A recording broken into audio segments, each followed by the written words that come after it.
I made a mistake. I'm a 17-year-old girl, born and raised in eastern Pennsylvania, in a small suburb 2 hours outside of Philadelphia.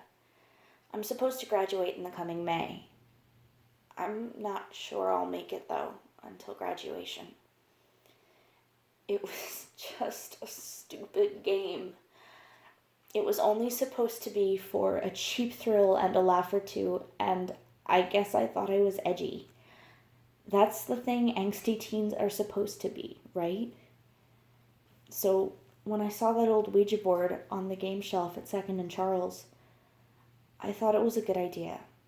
It was summer. I was bored out of my mind. I wanted to do something exciting. It's been raining a lot lately. A dark and stormy night was the perfect setting for me and a few of my friends, Sam, Hannah, and Reese, to sit on the stone floor in my basement, every mismatched candle in the house enclosing us in a circle of flickering light, as the naked bulb that hung in the corner near the washing machine illuminated just enough of our makeshift seance that we could see the board clearly. It was a basic board, or at least what I'd imagine is basic for a spirit board. Yes and no at the top corners, hello and goodbye, and the letters of the alphabet, as well as the numbers 0 through 9 at the bottom. The planchette, the triangular piece, had a customary hole right in the middle, just big enough to fit a single letter at a time inside the circumference. As I said, basic Ouija board. We all took a deep breath, looking at one another with excitement and maybe a little hesitation. We'd decided that since it was my house, I should be the spirit master or medium or whatever you call it. I would ask the questions. I would make first contact. I didn't want to go for the cliche, is anyone there? So instead, I decided to go with, reveal yourself to us. At first, there was nothing. Nobody moved, nobody breathed. We were all waiting for something to happen. Come on, you pussies, I command you communicate with us, I half yelled. Again, nothing. I rolled my eyes, muttering something along the lines of, Christ, what does it take, a blood sacrifice? The planchette started to slide across the board, up to hello. Sam looked up at us, worry in her eyes as she glanced from person to person. We all knew what she was thinking. Which one of you did it?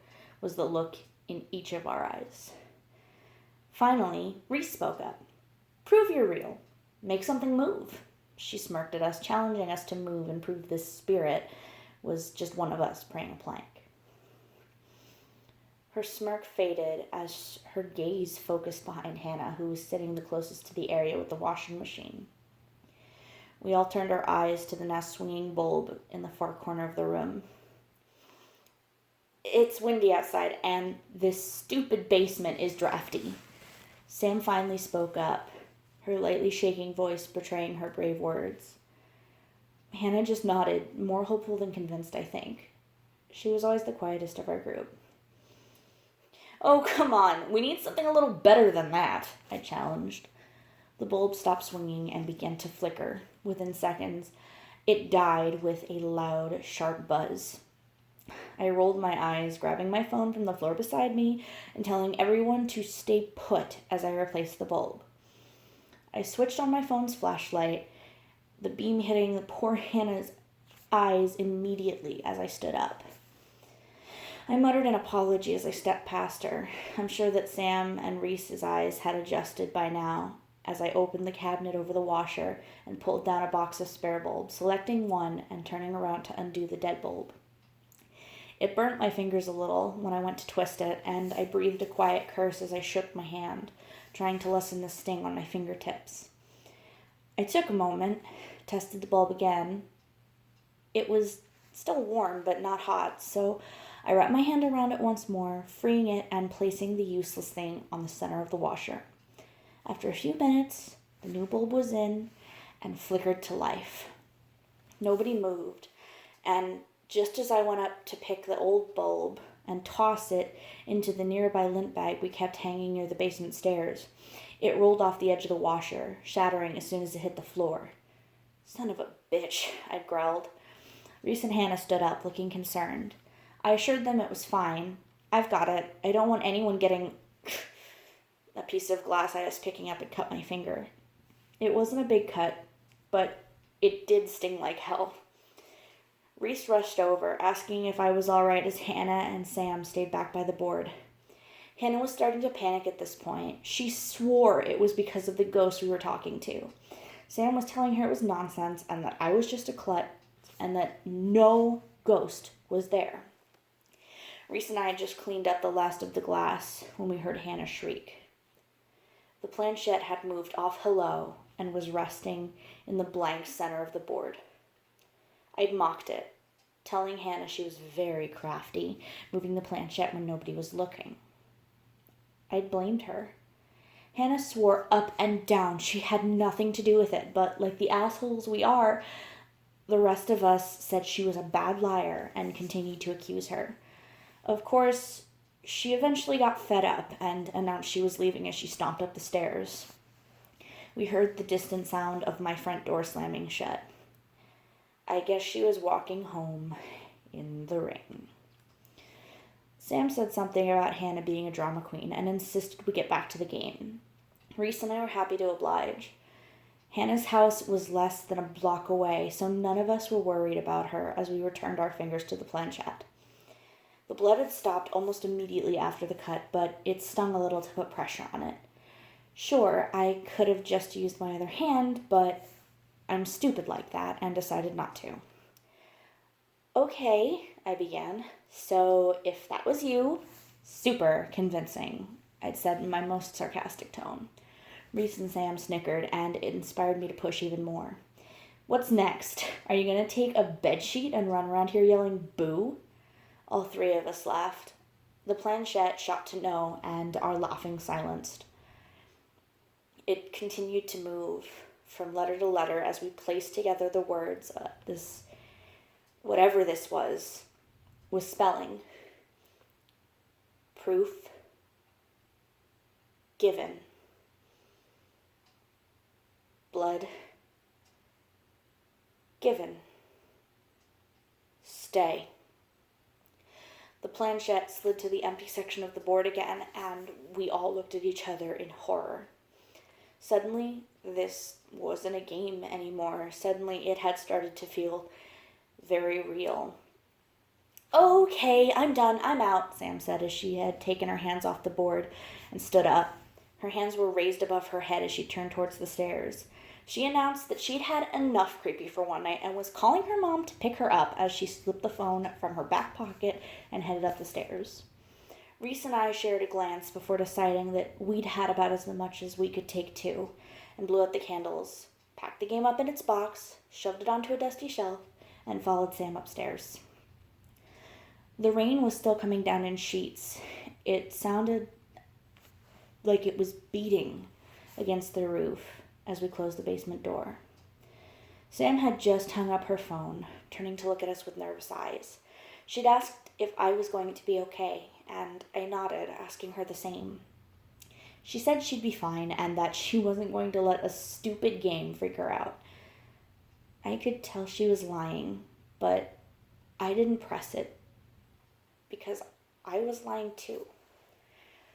Reese, on the other hand, had already shrugged it off, saying that the game was done and whatever had happened down there wasn't going to come back.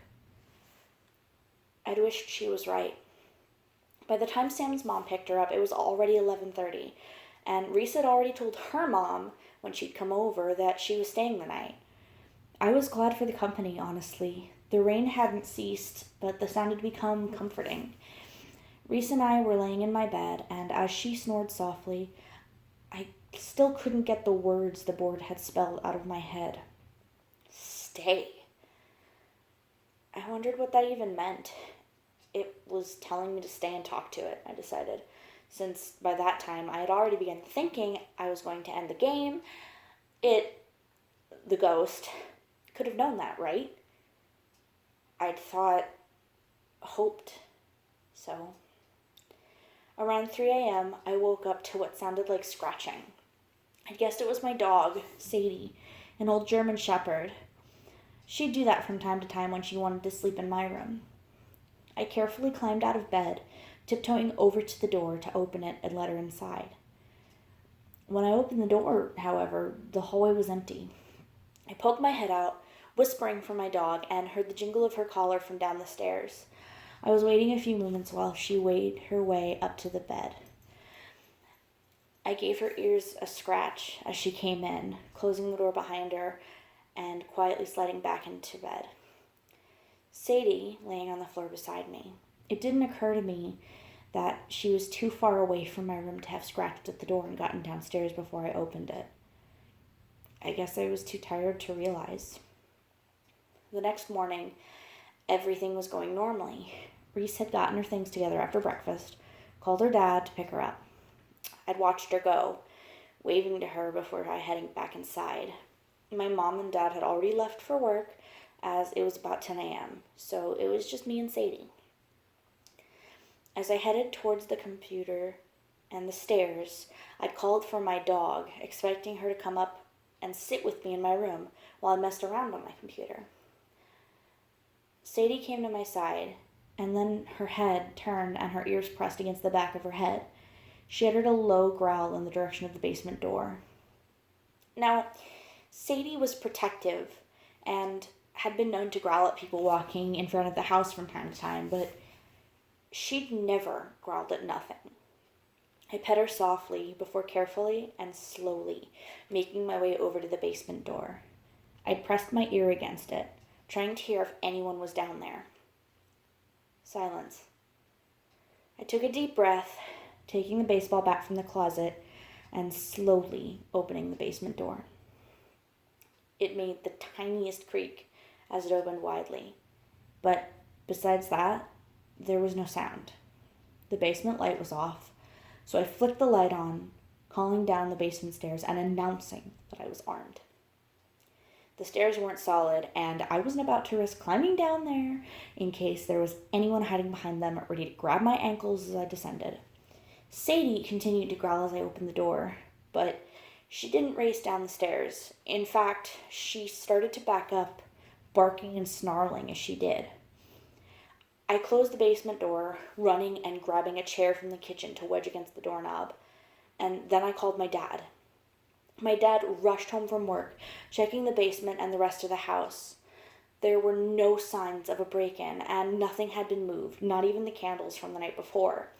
My dad just figured it was Sadie getting old and told me not to worry too much about it anymore. He did stay home for the rest of the day, though, just to be sure I felt safe. It was quiet for a few days after that. It didn't stay that way, though. It started out with the scratching again, on the door, on the wall, on the ceiling above my bed. I was getting really scared, but I didn't want to tell my parents, thinking they'd just tell me I was imagining it, or that it was a raccoon or mice or something. We've had raccoons in the past. This didn't sound like a raccoon. Sadie was sleeping in my room every night now, whether she wanted to or not. She'd growl at the door occasionally or at the scratching if it woke her up. After a while, it got worse. The scratching would be louder some nights, and sometimes I would wake up feeling like I was being watched. Sadie didn't seem to notice, but I felt like there was something hiding in the shadows of my room. That was nothing compared to what started up a few weeks ago. One night, I'd woken to the sound of whimpering. Sadie was hiding in the corner, tail between her legs, pressed against the wall, and she was shaking as she stared into the darkness of the vent by my closet door. I was terrified to get up, to even move. I held my breath as I stared into the inky blackness behind the grate. The loudest growl I've ever heard echoed from inside, and I began to cry, wishing I could just go over to my dog and too scared to move. I laid there for a really long time, crying as the growling continued and as Sadie whimpered in the corner. Eventually the growling stopped and Sadie crawled on her belly over to me, only rising to jump on the bed and curl up next to my legs. her face aimed at the vent. The next morning, I tried to tell my parents what had been happening, but they dismissed it, telling me that I'd been dreaming. I yelled at them, asking if poor Sadie had been dreaming too. I got grounded for that. 2 weeks in my room. I still insisted Sadie be in there with me, even going as far as to sneak her food and water dishes into my room so I wouldn't have to be alone. A few days ago, I experienced what I understand to be sleep paralysis. I couldn't see Sadie, but she was yelping and whining again, and that's what woke me up. I tried to get up, but it felt like all of my joints had locked, like there was a crushing weight on my legs and chest. I tried to scream, but no sound came out. I felt so helpless, and my breath came out in ragged gasps as I tried with all my might to move. I was sweating hard, panting, and for all the effort, if I moved an inch in any direction, I was lucky. It was like that for what felt like hours. And then finally, there was this burning on my shoulder like a cat had struck me with its claws, and as soon as it had come, the paralysis was gone. I could make noise again, but the only sound that came out as I curled into a ball, gripping my burning shoulder, was a sob. I ran to the bathroom as soon as I was able, pulling the sleeve of my t-shirt down and glancing at the 3 scratches on my shoulder. There wasn't a huge amount of blood, but enough to dot my shirt sleeve, and enough for me to need to cover it with a gauze pad. Once I'd cleaned it a little, I'd grabbed the pad from the first aid kit under the sink and raced to my parents' room, pushing the door open and practically flinging myself onto my mother, crying as I'd explained what had happened.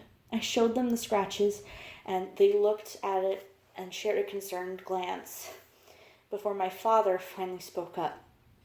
He said sleep paralysis sometimes happens, and that it was just my brain that had woken up, but my body didn't fully get the message right away, and that in my panic, I'd probably scratched myself without knowing that I'd done it. I was so angry. I was so scared and upset. They didn't believe me. How could they not believe me? The scratches are right there. I cried some more, sitting there on my parents' bed, and my mom just rubbed my back and let me cry it out. I didn't want to act like a child, so once I'd calmed down a little, I returned to my room, hugging Sadie lightly against my chest as I tried to sleep. I haven't been sleeping much anymore. The sleep paralysis has gotten more and more violent, and my parents are starting to think that I'm hurting myself on purpose. My friends' parents don't want me talking to them anymore. Apparently, Hannah told her mom what we'd done, and it had gone around to the other moms. Hannah's mom didn't want her daughter hanging out with a Satanist, as she dubbed me. I guess the other parents felt the same way once they'd heard. Sadie died 2 days ago. Old age, the vet said. Very natural, very peaceful, he'd said. I'd been the one to find her. I'd been calling her to let her go outside, and she hadn't come. So I went to look for her and found her lying under my bed. I'd screamed for my mom, trying to drag Sadie out from under there. There wasn't any warmth in her anymore. She was just limp and lifeless. I buried my face in her shoulder and I cried for an hour while the vet came to our house. I'm really afraid this isn't going to stop, and I don't know how to make it stop. Last night I saw something on top of me. It was dark, like a shadow, but it had mass. It growled deep and low, and its eyes were glowing red. I didn't see any other features, but the eyes were so full of hate and malice. It wants me dead, and I'm so scared it's going to kill me. Please help.